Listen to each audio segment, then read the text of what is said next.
Welcome What's to going Blood on? Over Brighthaven, chapters 4 through 6.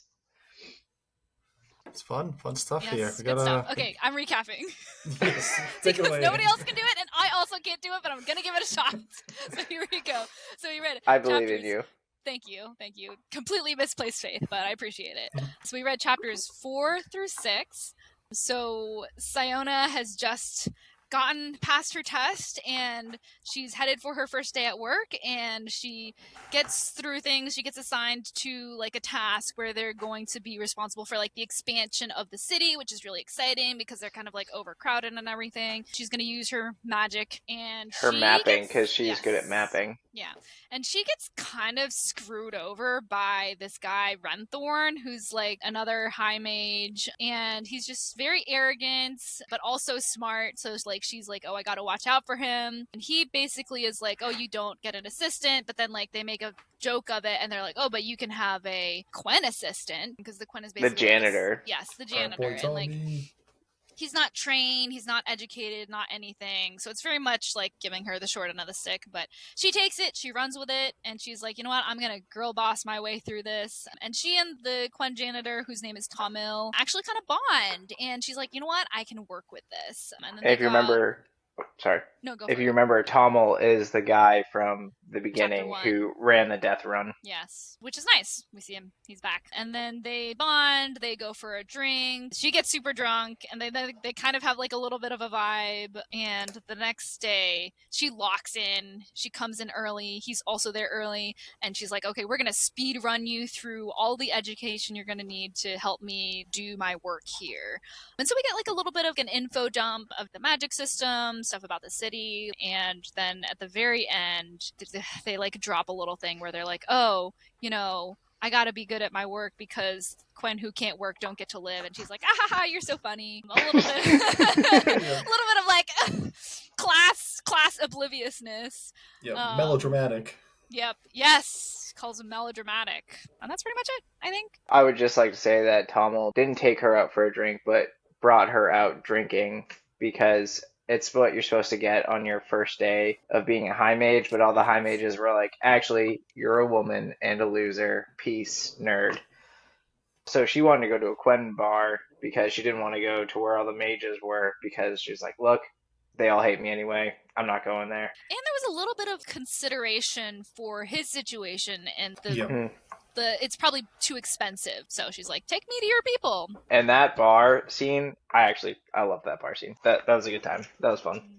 Yeah, that was a lot of fun. I love the bartender's quick little introduction. They're like, if you need gossip, like, talk to him. Yeah, I like that a lot. I have a note here specifically that says, let Anne go off on misogyny of these two chapters. I mean, like, okay, like, it's just that I personally am tired of misogyny, and it's especially because I finally slogged through Catabasis. So, yeah, and there's a lot of misogyny in there, but in a way that's like, it's never really addressed. But I think it's gonna get addressed here. It's shown, it's world built in there, and, you know, I'm manifesting that it'll get addressed. I mean, it's there, it exists, it's done realistically. I don't really have a lot to say about it specifically.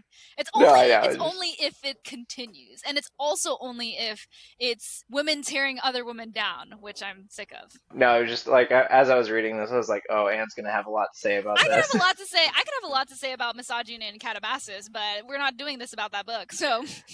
I mean, read you know for that one. If Blood Over Brighthaven follows the same path as Catabasis, then I'm gonna pop off. But I'm, you know, for now it's chill. You know, it's world built, it's done accurately and realistically, and it's, you know, true to life and the circumstances. So I don't have beef with it yet. So one of the things that I found really interesting is when Thomil and Sciona were together, and he kind of talked about a girl that he was courting and how she worked in one of the textile factories run by her mentor Brigham, and Sciona was like, "Oh no, like, he's a great guy, don't worry about it." He was like, "Well, I don't know. Yeah. I completely forgot about that, which is why I wasn't as aggressive as being like, oh, he's so sus. I was just kind of like a general, like, oh, I don't trust anybody in the establishment. But remembering that scene, 100%. Dude, he's that guy.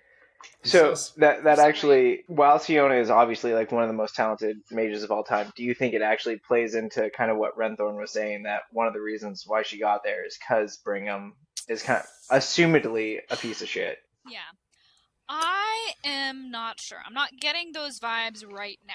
And I don't Hmm. think that he's a piece of shit in that respect towards her specifically. I think it's towards the Quen woman That's what because I was they gonna are viewed say. as less than human. That's what And I I think thought. that Sciona is going to discover that about him, and that's going to kind of be like a pivot point for her.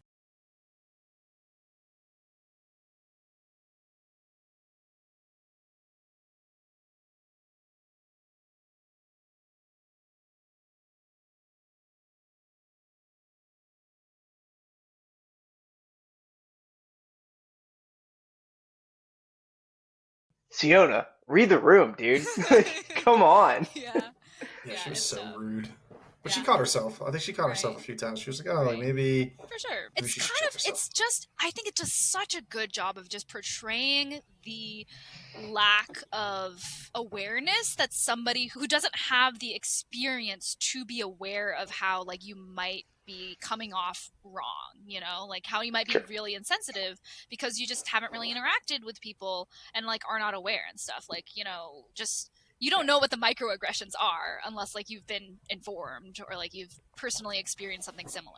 So I thought that was really realistically done and with enough grace that I feel like I trust the author to touch on that and like have an awareness of that and address that. So I'm excited. I'm excited to see where Yeah, that she's leads. doing a great job so far. Yes. I even loved the structure of how she did her show not tell. This is, I know we're talking about 4 through 6, but even 1 through 3, it starts with her showing us the magic with Shiona doing the test. She gives us a little bit like what she's doing, but like she's doing the test and we get to see that. And then she hides the exposition really well.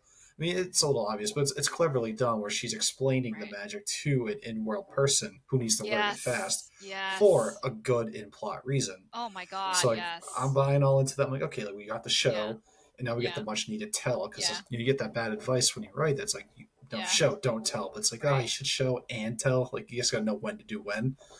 And you have to do it realistically. You don't have two characters who are both fully aware of the things that they are explaining. This is the stupidest thing which in the is world. the butler maid conversation. Is that's what they call the butler maid trope? Is when they're talking. Like if it was like Sciona talking to her rival there, Renthorn, that wouldn't make sense for them to be talking about the basics of magic. But Thomil is the Watson character, is what they call it. You know, Sherlock needs a Watson to explain what he's thinking. And that's that's his point of him in the story. I think he's a very well done and clever character in that sense. For sure.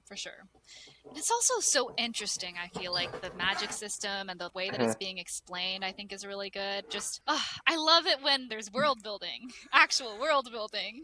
Yeah, another one of the real coding. Like I never would have thought those two would go together for a magic system. It's like that's a really cool system. Speaking of world building, I like how she put in the religious breaks, the fractures and the religion separating into two different camps. I thought that was super interesting. Where she was like, "Well, no, actually, like what we learn is the right thing, and what they learn is completely off and completely different." I love a schism. Yeah. Like, it's so true to human history that they would have this discourse and be like, oh, we're right, no, we're right, yada, yada, yada. Over the same religion. Yep, over the same religion. And I love how they include the in-world religious texts. The end of every chapter, I do too. The start of every chapter. It's the start. Yeah, I think it's the start. Yeah. I think that's really cool. It gives a little bit of insight. I love when books have that. Like, I love Stormlight did it with the drawings. Stormlight is the one I was thinking about, Yeah, they do a really good job with it. I just love when they have, I forget what they call it, epistolary or endographs or something like that, but when they have like the in-world stuff for us to read. So that's I don't know, I went to public school. I don't know what it's called. Definitions? Never heard of them. The coordinates. I was about to bring that up. That was in my notes. Yep. Yeah, that was a wild confirmation drop there. Confirmation. Yep, for sure. Oh, absolutely. These are such great war crimes. In real life, I don't condone war crimes, but like this just the permanent siphoning around the city to ensure that nobody will get into the city is crazy. And just like, no, you can't siphon in the city. And they keep mentioning the Quen living sector, and I really do think that they're going to maybe siphon from that area in the future, because it would be so interesting if they did that actively and made a choice to kind of stir up conflict and be like, oh, we need to do something. We need to like be against the Quen people because like they're clearly bringing the blight inside our city or whatever. I don't know. Oh, and that could be like a religion. That could be like a religion thing because they have the work. The only way Quen can be redeemed is through work. That religious passage said. Yeah. It is our duty as Tiranesh to make these wretches whole through re-education and offer unto them every opportunity to redeem their souls through labor. Yeah, what a wild. Though in his savagery the Quen shows little gratitude, to civilize him is the moral obligation of all Tiranesh as the chosen of God. Like, okay, manifest destiny. Yeah, wow. I mean, like, just what a wild thing to say. Do you think if they try to expand the shield out into the blight, that will let the blight into the city? Oh, I think because of like the coordinates kind of thing. Right. Yeah. Oh, so you're saying like maybe they're not aware that the forbidden coordinates are around the city and they've lost the knowledge of that. That's a great, interesting point. Yeah. Maybe it ends with them having to like destroy their own reservoir towers because those are like auto siphoning, and without the shield, maybe they'll start pulling from the city. I mean, I feel there has like, to be a cost of magic. I feel like that's a good point. I feel like they can't know because if they knew, they wouldn't be pushing for that because then they would have to change the forbidden coordinates, and that would be a whole fucking thing. So then they wouldn't let the Quen in either because that's population expansion that they can't afford. Right. I do wonder, are there other civilizations out there that also have this magic system, or is it just the city? Like, what else is out there? I'm trying to think if that shield could maybe be to stop other cities from like taking them, or I guess it depends if the world is more populated than I think it is, or maybe it's not. It's just a hellscape outside of this little area. Yeah. And it's because of the magic. Maybe they just blighted everyone. Right. Well, it brings up a lot of interesting things if you think about it, because in the real world, we have trade systems with different places because you can't have everything in one giant ecosystem. That's the reason globalization happened. That's the reason people thought World War I was never going to happen because countries were making too much money through trade and commerce, and war interrupts that sometimes. Not anymore, but... Yeah. I'll say it also like might be making a statement on like, obviously real world, we have like our iPhones, our computers, our chips, and like a lot of the stuff we have like comes from bad places like sweatshops and people who are really not treated well and really bad conditions, like horrible things. But I use my phone every day. I'm happy to have my phone, but I don't always like think of the cost, the moral cost of having my phone. And like what you were saying, like globalization, right? Like all your parts come from all over the world. Yeah. Like, it's not like it's all just in that specific area, in that specific factory. It's not like they can go outside and go pick those. They're getting it from, like, 3 continents away, like a continent that way. You know what I mean? Like, there's different countries all around the world supplying the different specific minerals needed. So, if they're just blighting the area around them because they think the magic is what they need to advance, I wonder if there are other civilizations that are much more advanced because they didn't use the magic. Yeah, that'd be really interesting. I don't think the book's going to explore it because it's not long enough, but it's a sign of a good idea for like a novel because I mean it's a standalone, but like this whole world is super interesting. I know I'm not going to leave it once the novel's done. Yeah, I'm having a good time with it. I keep running into this thing where I don't read up until like we're about to either do the discussion or do this because I know I just want to keep reading. This was a tough spot to break in. Yeah. It's super well written. It is like unbelievably well written. Really, really excellent. Yeah, having a great time with the book. Really, I agree with everything. Super well written. Let me see if I have anything else in my notes. Oh, I liked the little shout out where Sciona says the consequences of using the energy with the traitor mage Sabernin. But she said, let's just say that the magic Sabernin practice was singularly gruesome in Tyranish history. And it's like, oh, that's when all of the human flesh unraveled from chapter 1 that the Quen experienced, which is the Blight. Oh yeah, 100%, I didn't make the connection. The dark magic. Oh, I didn't make that connection. Oh yeah, for sure. Okay. When he turns the magic on the other mages, he siphoned from them. Oh. Which makes me so curious to learn more about him. Like, was he actually based incorrect? Yeah. I mean, I could see it. Some little propaganda going on to make us think he was like this dark mage, and really maybe he was a whistleblower. He was Tiran's Snowden. Like, I mean, sure, he did a little murder, but who among us has not wanted to do a little murder against people who are also murdering? You know, they cancel out. Sciona spent one day in the High Mage place, and I wanted to push Renthorn down the stairs. So, like, I get it. Yeah. I get it. I also off topic, but still on topic. I also I'm an enjoyer of Thomil being like, wow, you type really fast, and you actually care about your work. These other high mages and grand mages do not care. It's one of my favorite things finding out in life that Superman doesn't really exist, that these people that you think are the end all be all, that are the greatest that there is, they're just people at the end of the day. And they have flaws, and they are lazy, and they are, or like some of them are lazy, right? Some of them don't necessarily deserve to be there. Some of them are resting on their laurels. Like they accomplished something like 20 years ago, but now they just get to coast for the next rest of their lives, right? Yeah. Does anybody have any good final thoughts or any points that we want to bring up? This was a really good section. It was a big lore dump. There wasn't a lot of action to go over. We kind of stayed in one spot to one location. I mean, it was in the summary. She went to work. She went drinking. Went to work. She went home. Went back to work. No, she never went home. She's staying there. She's sleeping at work. Oh yeah, she went to work. She went drinking. She went back to work. My favorite character so far is her aunt being like, oh, like, here's food, like, don't live on your own, you wouldn't survive, you don't know how, I can't wait till you find a man. And then, the other thing we didn't talk about, so her being like, I'll never find a man, and then immediate romance flags with Thomil. Immediate romance flags. Yeah. Thomil's smooth as butter in a pan. Like, that guy, he had it going on from the start. I had one comment that I don't remember the context for, but I wrote it down, that I was like, I like the trope of when a character condemns a metaphorical action and then says like, oh, X punishment should be levied on that perpetrator. But then it turns out that the character is the perpetrator. They just didn't realize it because of the metaphor. And then they receive the punishment they deemed just. Just because I think Sciona says stuff about like, oh, this person doing this thing, like, that would be terrible. Like, you should never do that. But, like, because of the way that she thinks about the Quen, it's complicity in a system that you don't realize until you're kind of face to face with the actual consequences of the actions, which is why I think Bringham's treatment of Quen women is going to come into play to kind of, like, open her eyes to that. So it's always pretty fun when you get to see somebody realize and have like character growth, you know, and like realize like, oh, I've messed up, like I've had a bad way of thinking about this in real time.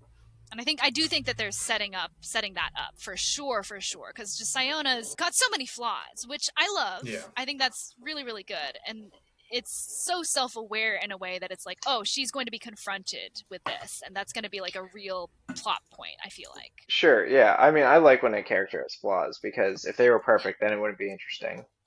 Like, books are interesting and characters are interesting because they're flawed and try to work through their flaws. Right. Absolutely. Oh my god, there's one thing I wanted to bring up to that. Oh, two things. One, the quick little line about the bridge blowing up and like a lot of Quen deaths. I thought was interesting. And 2 Quen deaths, but it was in no report. Yeah, that's right. Yep, no report. Yep. So just bureaucratic cover up. And I don't have the book in front of me, so I can't read the back of it. But do we think the niece is still alive? The one that yeah. Yes, I think the niece is still alive. Okay. I think the niece is still alive. That sad line about the Quen who can't work don't live. I was like, oh, she was young. Yeah. Did it say what the time skip was? How old would she be now? If she's alive, I think something bad's going to happen to her. I would guess pre-teens. It feels like it's been maybe 10 years. Yeah. Maybe we'll find out in the next few chapters. But yeah, no, I think there is like a systematic thing where Quens are not people in this area. No. Not at all. You know what would be kind of diabolical is if it had been like 10 plus years and she was a young girl and she was working in one of Bringham's textiles. Factories. Yeah, textiles. Yeah. Oh. That would be diabolical. Yep. And she's one of the people getting taken advantage of by him. Yeah, potentially. It would be would be pretty real. Pretty real. That's rough, buddy. Yep. It's rough. Yeah, but it would make sense. It would make sense. Well, so he said it was a girl that he was courting, and Sciona was immediately like, "You courted a girl? Of course you have. You're so handsome. Your rough hands, so handsome." How could a guy who's had these rough hands not be courting a beautiful woman? Sciona, calm down, relax. Yes, I was feeling some type of way. God, you know what? Sure. It cracked me up because she was like, I would never feel for a man. Immediately falls for a man. It's because, like, she's accomplished her goal. She's done, and now it's like, I get a little vacation. I get to ogle a man with rough hands. Yeah, the first. I mean, she still does not think anything of the baker's boy. Oh, true. She was like, oh, I'm supposed to know your name. And the other person that was just Mordred, I think. Morden.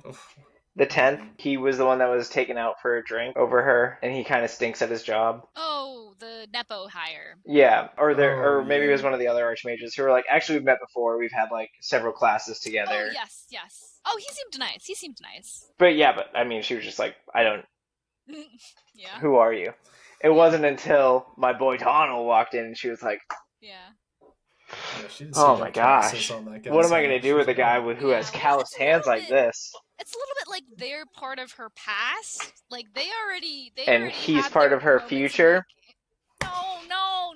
Like they already entered her life when she was locked in, and now she's no longer locked in because she's accomplished her goals, and like she's like a little like taking her head out of the sand, and she's like, oh, there's a guy, because she's now registering these other dudes. Sorry, I'm just like. Romance is fine. Whatever, I guess. There's other things that are more interesting in this book. I like a little bit of both. I like a little bit of romance with my fantasy and a little action, you know. A little romantasy, you know. I like my romance and I don't. My fantasy and my fantasy. No, I think like. No, you're wrong, objectively. No, I'm wrong about my personal preference? Yes, okay, yeah. Objectively incorrect. Yeah. Sure. All right. This has been chapters 4 through 6. Yes, and now we can read the rest of the chapters. Yes. Oh, what's next week's chapters? I don't have the chapter break in front of me. If not, I'll put it in the description. Is 7 through 9. Oh, easy. Okay. Yep. Easy. All right, All guys. right. We'll see you guys next week. See you.